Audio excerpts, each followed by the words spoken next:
Entre pierres anciennes et blessures encore vives, le récit d'une Pâque qui donne voix à un peuple capable de croire et d'espérer. Les Visages de Terre Sainte présentent cette semaine la congrégation des missionnaires Filles du Calvaire. Les religieuses prient chaque jour et méditent les 7 paroles de Jésus sur la croix, se consacrant au service des frères les plus démunis.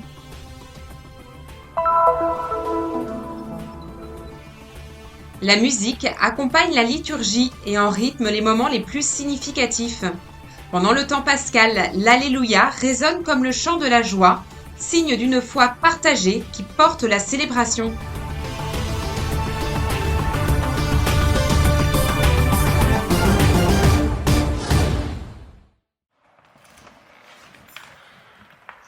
Au cœur de la vieille ville, sa béatitude, le cardinal Pier Battista Pizzaballa a présidé la vigile pascale dans une basilique partagée entre les différentes confessions chrétiennes. Chacune y dispose de son autel, de ses horaires et de sa prière. Une coexistence fragile, mais encadrée par des siècles d'accords. Bénédiction du feu nouveau, chant du Gloria, proclamation de l'Alléluia. Les gestes sont les mêmes dans toutes les églises du monde. Pourtant, ici, cette célébration, la première à être célébrée en raison du fuseau horaire, comme du statu quo qui la régit, prend une résonance particulière. Dans son homélie, le patriarche a souligné que la parole de Dieu résonne plus fort que tous les silences. Même à huis clos et au milieu du fracas de la guerre, la foi demeure. La pierre peut paraître infranchissable, mais devant le tombeau vide, elle a été roulée. Tel est le premier message de Pâques.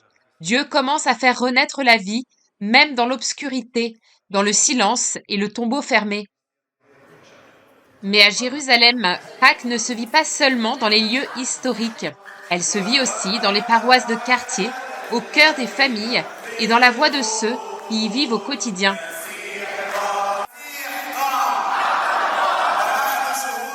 Samedi après-midi, des centaines de fidèles ont participé à la vigile pascale proclamant « Il est vraiment ressuscité, Alléluia ». Dans les paroisses de Jérusalem et de Beth Hanina, les chrétiens locaux ont manifesté la joie que seul un Dieu vivant peut donner. Dans la paroisse Saint-Sauveur, le groupe liturgique de la Custodie, les frères franciscains qui gardent les lieux saints depuis 8 siècles, a installé un autel dédié au Christ ressuscité. Les peintures de l'artiste espagnol Raúl Berzotza illustrent la Passion. Au centre, le Christ apparaît victorieux de la mort. De même, les communautés locales qui traversent des moments de souffrance renforcent leur foi dans l'espérance de la résurrection. À 60 km de Jérusalem, la guerre se fait plus proche. À Tel Aviv, la célébration pascale n'a pas pu avoir lieu dans une église. Les chrétiens de langue hébraïque, avec leurs familles, ont célébré Pâques dans des abris. La célébration a été présidée par le père Piotr Velasco, responsable pastoral de la communauté. Dans la ville sainte, un autre lieu qui fait mémoire, le jardin de Gethsémani, où Jésus passa sa dernière nuit avant la croix. Là, les frères de la Custodie ont célébré l'ensemble du Triduum pascal, présidé par le frère Francesco Yelpo, avec la participation des communautés religieuses locales. Aux premières heures du dimanche de Pâques se vit le moment le plus intime. Un petit groupe retourne au Saint-Sépulcre alors que la ville dort encore. Frère Giuseppe Gaffurini explique que cette tradition est unique et ne se perpétue qu'au Saint-Sépulcre. Perché secondo questa antica tradizione la Beata Vergine Maria il sabato santo venne 5 volte a vedere il sepolcro e sono conservate le 5 colonne bizantine che vogliono ricordare proprio questo dato. Selon la tradition, la Vierge Marie visita le tombeau 5 fois le samedi saint. Les 5 colonnes byzantines commémorent cet événement. Ce soir, le pèlerinage en Terre Sainte se transforme en une course vers le tombeau. Nous nous unissons à la dévotion des femmes qui, malgré la lourde pierre qui le scellait, ont persévéré et ont trouvé la tombe déjà ouverte. La dévotion du samedi saint transforme la passion du vendredi saint en résurrection du dimanche de Pâques. Par nos prières, nous accomplissons cette transition de la passion à la résurrection. La devozione del sabato santo trasforma la passione del venerdì in risurrezione della domenica. Ecco, vogliamo proprio con la nostra preghiera questa notte fare questo passaggio dalla passione alla risurrezione. Frère Joao Paulo de la communauté du Saint-Sépulcre a été notre caméraman et notre porte-parole lorsque nous ne pouvions pas entrer. Nous sommes ici pour servir, pour aider les pèlerins et faire connaître la Terre Sainte. A conhecer a Terra Santa, né? Nous remercions les frères qui ont célébré et accompagné toutes les liturgies et activités au Saint-Sépulcre. Continuez à prier pour nous, même en ce moment difficile. Nous poursuivons avec gratitude en vivant ce moment comme Saint François nous l'a enseigné.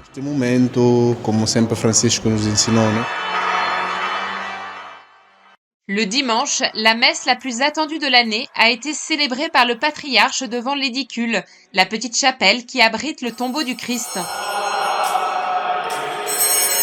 Dans son homélie, le cardinal Pizzaballa a souligné comment l'Évangile nous met immédiatement en mouvement. Encore dans l'obscurité, Marie-Madeleine arrive au tombeau et découvre la pierre roulée. Elle court l'annoncer aux apôtres. Pierre et Jean se précipitent et voient les signes. Les bandelettes, le suaire, tout soigneusement disposé. Pâques ne promet pas une vie facile, mais une vie ouverte. Et pour l'ouvrir, Dieu a parfois besoin de nous dépouiller de certaines certitudes.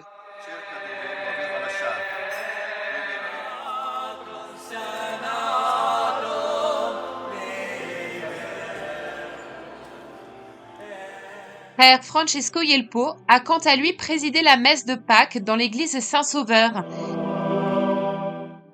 Et dans son homélie, il a mis en lumière les verbes de mouvement dans l'Évangile, soulignant que la foi en la résurrection naît d'une relation vivante avec le Christ. La foi en la résurrection est un don, et pour la recevoir, nous devons entrer dans la logique de l'amour. Jean, le disciple bien-aimé, ne marche pas seul, mais attend Pierre, montrant l'importance de la communion, tandis que l'amour et la communion deviennent des repères essentiels du chemin pascal. La même aube se lève sur le nord du pays. À Nazareth, la ville où Jésus a grandi, un autre cœur s'élève, une autre voix résonne. Dans la basilique de l'Annonciation, le silence qui suivit la mort du Christ a été rompu par le chant des fidèles. Voici le jour que le Seigneur a fait, exultons et réjouissons-nous en lui.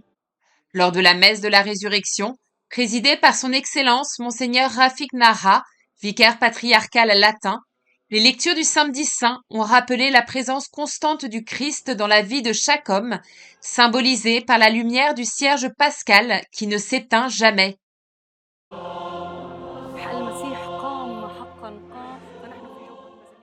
Le Christ est ressuscité, il est vraiment ressuscité. Dans le cœur de la basilique de l'Annonciation de Nazareth, nous avons eu la grande grâce de servir lors de la messe et de la liturgie du Seigneur Jésus, en traversant le Samedi Saint et en célébrant le dimanche de Pâques. Nous nous sommes rassemblés malgré toutes les circonstances effrayantes qui nous entourent. La guerre, la destruction, la famine, la douleur et la maladie. Et pourtant, le Christ vient, le Fils de Nazareth, le Fils de Galilée, et nous sommes fiers d'appartenir à cette ville sainte, pour nous dire « Ne crains pas, petit troupeau, j'ai vaincu le monde ». Personnellement, je traverse une période très difficile, accompagnant ma mère dans sa souffrance et sa maladie. Mais nous élevons cette douleur pour qu'elle s'unisse à la souffrance du Christ et que nous puissions nous réjouir avec lui dans la gloire de sa résurrection. Celui qui souffre avec le Christ ressuscite aussi avec lui dans sa gloire.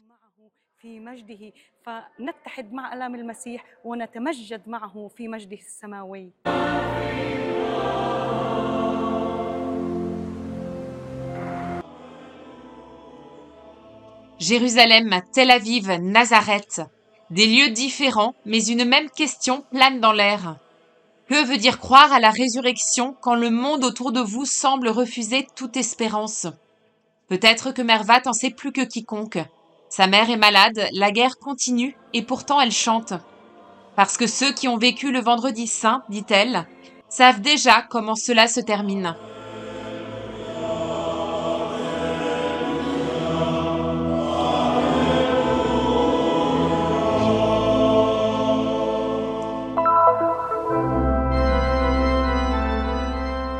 Ecco, dal luogo in cui Depuis le lieu où, comme le dit la séance de Pâques, mors et vita duello conflixere mirando, dux vitae mortus regnat vivus, ici la mort et la vie se sont affrontés dans un duel prodigieux, le prince de la vie était mort mais maintenant vivant il triomphe, nous croyons que malgré les ombres de la mort qui continuent de s'étendre, l'aube de la résurrection est proche.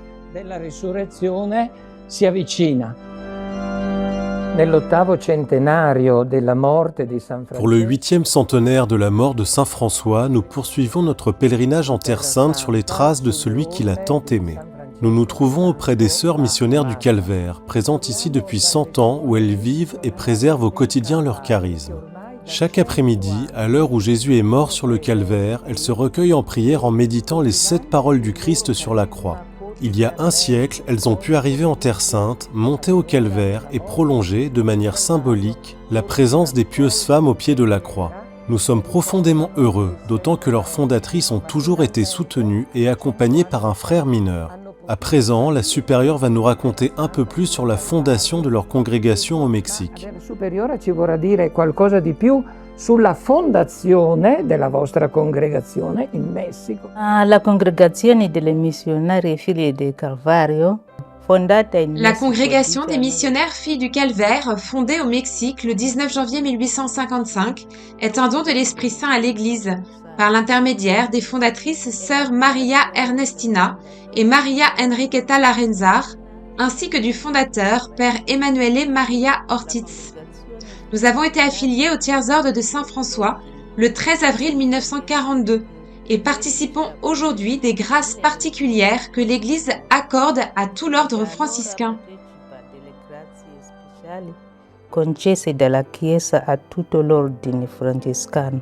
Leur charisme se concentre tout particulièrement sur le mystère de la rédemption, la passion, la mort et la résurrection de Jésus, ainsi que sur Marie, mère du Rédempteur du monde. De leurs prières, unies au corps souffrant du Christ, naît un style de vie simple, pauvre et missionnaire, ouvert et disponible aux besoins de chaque époque et de chaque lieu. En Terre Sainte, elle gère le collège espagnol Notre-Dame du Pilar, qui accueille environ 250 enfants, actuellement fermés en raison de la guerre. Au Cenacolino, sur le mont Sion à Jérusalem, elle se consacre au service des frères de la custodie. Sœur Guadalupe est responsable de la cuisine, tandis que Sœur Makou travaille au service de la sacristie. Elles sont également présentes à Nazareth, où elles disposent d'une maison près du sanctuaire de l'Annonciation. Certo, per voi Que signifie pour vous ce titre « Fille du Calvaire » Por eso, Chaque matin, à 4 heures, nous sommes au Calvaire pour accompagner Jésus dans son agonie. in sua agonia. Ce qui frappe profondément frère Gaffurini, c'est le courage de ces femmes qui vivent leur maternité spirituelle en embrassant des réalités parmi les plus diverses, de l'Afrique à l'Amérique latine jusqu'au Moyen-Orient, franchissant ainsi les frontières des continents et des cultures. Pour sœur Pélagia, leur fécondité est le fruit d'une aide venue du ciel. Le patron et protecteur de la congrégation est le divin Rédempteur, accompagné de Marie, mère des douleurs. Viennent ensuite les saints, François d'Assise et Vincent de Paul, mais aussi pour des raisons évidentes, Jean, le disciple bien-aimé, et Marie-Madeleine. Frère Gaffurini voit en tout cela un miracle de la grâce. Désormais, il comprend pourquoi chaque jour, à 4 heures du matin, il voyait ces femmes monter au calvaire pour prier et contempler le Christ dans le silence et l'abandon. Ce sont des visages et des histoires qui se croisent sur le chemin de la vie et qui portent beaucoup de fruits.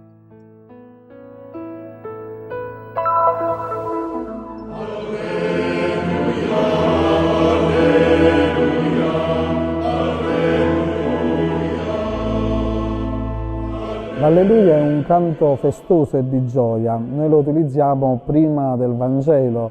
L'Alléluia est un chant joyeux et festif. On le chante avant l'Évangile pour exprimer la joie du message de Jésus. Pendant le temps de Pâques, il prend encore plus d'importance, car durant la période précédente, le carême, on le met un peu de côté. Cela permet ensuite de le savourer pleinement, de le chanter avec intensité et avec toute la force de notre foi. en faisant vivre la joie de croire en Jésus et le désir de l'annoncer. Più forte e vivo questa gioia della nostra fede, del nostro credere in Gesù e di volerla annunciare. À Jérusalem, même pendant le carême, l'Alléluia résonne lors des veillées du samedi. Chaque fois que le custode entre dans le Saint-Sépulcre avec le Saint-Évangile, puis lorsqu'il en ressort, l'hymne Angelus Domini est chanté, une anticipation de l'Alléluia pascal. Cette année, faute d'accès à la basilique tous les samedis, la liturgie a été célébrée dans l'église Saint-Sauveur. Le service musical s'est néanmoins poursuivi, tant dans l'exécution des chants que par la présence des frères. La mission du maître de chœur consistait précisément à animer et à soutenir ces moments qui auraient autrement pu paraître empreints de tristesse. L'abbiamo vissuto con i frati al sepolcro e nei nostri momenti comunitari con la gioia dello Spirito. Nous l'avons donc vécu avec les frères au sépulcre et lors de nos moments communautaires, en laissant la joie de l'esprit que transmet la musique nous accompagner dans l'attente de la résurrection.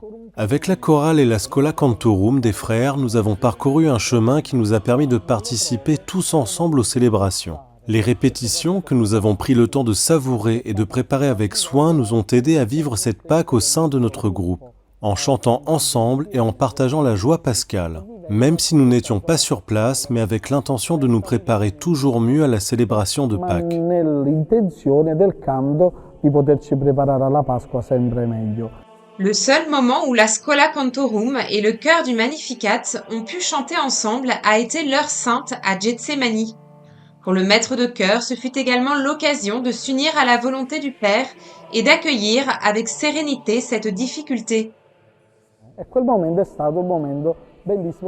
Ce moment a été magnifique, une occasion d'expression que le chœur avait préparée et vécue à l'avance dans l'attente de ce temps fort. Ces jours-ci, à l'occasion des salutations pascales entre les responsables des églises de Jérusalem, la musique a occupé une place centrale, symbolisant la rencontre et la fraternité qui se construisent aussi à travers les épreuves.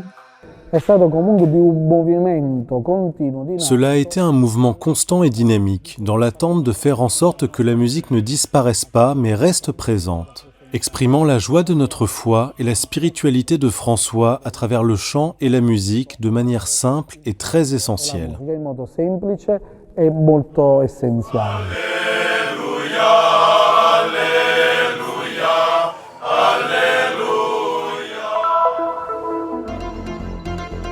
À Alep, en Syrie, au milieu de blessures encore ouvertes, Pâques a été célébrée par une communauté unie dans l'amour et dans la souffrance.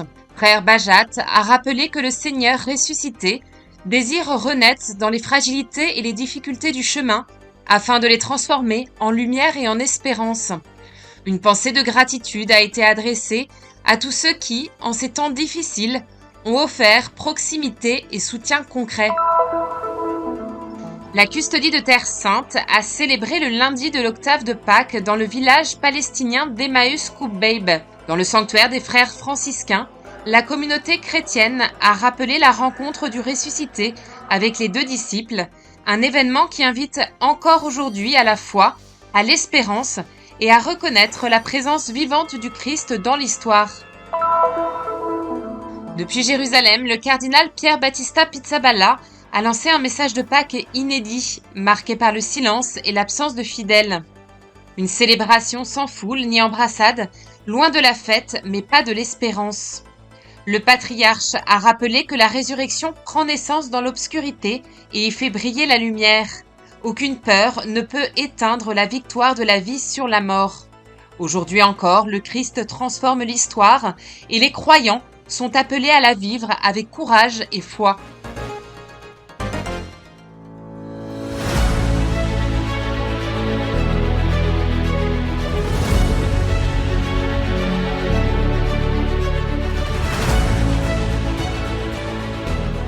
Faites un geste de solidarité et soutenez la mission de la custodie de Terre Sainte. Le Christian Media Center diffuse la bonne nouvelle du Christ en faisant connaître au monde la spiritualité des lieux saints et la vie des chrétiens locaux. Votre contribution nous aidera à porter toujours plus loin l'annonce du Seigneur ressuscité aux hommes et aux femmes de toutes les langues et de toutes les nations. Pour nous aider, il vous suffit de scanner ce QR code. Votre choix fait la différence.